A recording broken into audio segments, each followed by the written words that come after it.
Welcome to the Creative Play and Podcast Network. Join us as we share our favorite RPGs, one-shot games, tabletop games, reviews, and convention panels. Sit back and enjoy the show.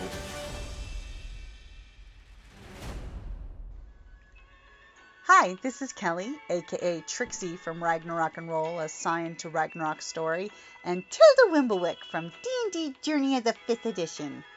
First off, I would just like to say thank you to everyone for listening to our varied adventures, as well as for rating us on iTunes and RPGpodcast.com.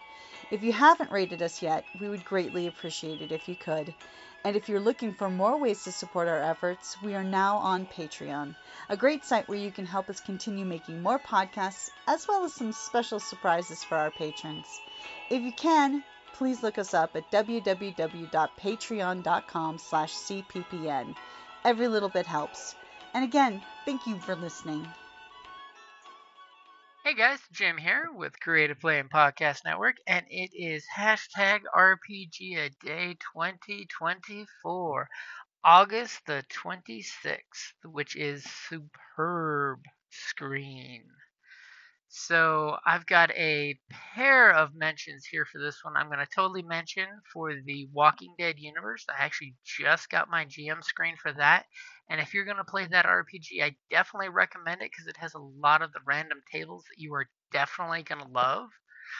With my honorable mention / partner would be the Edge of Empire GM screen for Star Wars, because that one has all of the base weapons listed out, as well as all of the weapon qualities, which is always the hard part for the GMs and the players to pick up on, is what qualities have what costs, as well as like the new blast, that if you have 3 advantage, you activate blast, and everybody gets hit by the AoE, which is really nice when you miss with an AoE weapon like that.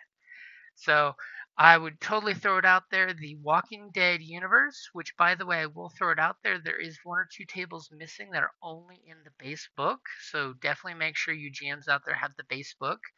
If you have the box set, it does come with a mini rule book that has, I think, an abridged version of the table. Instead of rolling 66, you just knock out a single D6 roll, and there you go. So there are some uber glorious, spectacular $300-400 wood screens that have the slots that you can fit in that I could totally drop out there, but I think those are a little out of most GM's league, or at least unless your players get together and chip in for you. So definitely say for the RPG, the Walking Dead universe. For Edge of Empire / Force and Destiny, both of them, they both have GM screens and each come with an adventure for both of those. So if you pick up the Edge of Empire, it's got a really great one-shot mission. And if you pick up the Force and Destiny, it's got a little one-shot mission inside there. So never miss out on those, because the Edge of Empire one has you going to Coruscant and picking up a tangle with a bounty hunter over a sabacc game. And it has the basic sabacc rules, which is pretty cool. And the Force and Destiny, I believe, has another mission for you to go and possibly get your lightsabers. So definitely give them both a check out. When it comes to your GM screens, my best advice is to totally check to see when you buy them if there's a review picture, because I do know from personal experience I've had some skunky screens come out for, like, D&D had one for the Dragon Heist RPG that I was really hoping would be a good GM screen, and unfortunately it's filled with a bunch of stuff that you can't really use in most D&D games. And it didn't have like the conditions and the different moves and things like that. You know, just didn't have the oomph that your typical Ultimate GM screen has. So if you do check out for 5th edition, there is the one that has the red dragon flying across it. I think they called that the Ultimate GM screen. That one has all of the GM crunchy goodness that you would want. So definitely give that one a check out. And again, like I throw it out there for most GMs, I like it when the GM screen is not the height of a book, so that way you can see your players and you only have just the cool reference material and not like blocking you from the game. You can discreetly toss some dice if you're a hide behind the wall kind of dice roller, which some GMs are, some GMs aren't. I mean, I'm totally a rolling open GM, but that's just me. So if you guys have any questions or want to know about any other GM screens, I could totally do an episode on reviewing different screens. That's been something we've been talking about. And feel free to please head on over to patreon.com/cppn and let us know what you guys are interested in. We've got in fall, we're going to be starting up some more RPG games that you can sign up to join in. And we're thinking of actually doing one or two bi-weekly games on startplaying.com. So that should be an interesting thing. See how that plays out. Probably going to do something like Aliens or Dragonbane there instead of the usual D&D because, there's lots and lots of D&D.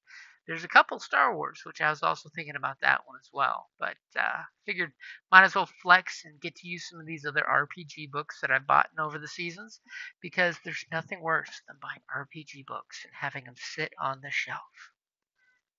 The next worst thing would be tomorrow's topic, which is miniatures. All about the minis. Mini, mini, minis. Alrighty, guys. Thank you for listening and have a great night. And remember, #RPGaDay2024. Share the love. Check out other bloggers, vloggers, and YouTubers and podcasters. And make sure you're commenting, liking, and sharing their stuff because we got to beat the algorithms. The algorithms are the enemy. All right. Later, guys. Thank you for listening to the Creative Play-In Podcast Network. If you enjoyed our show, please check out D&D Journey of the 5th Edition and Ragnarok Enroll a Scion Hero to Ragnarok Story. Also, check out our Patreon page for more content and behind-the-scenes things, as well as joining us for a one-shot game or two.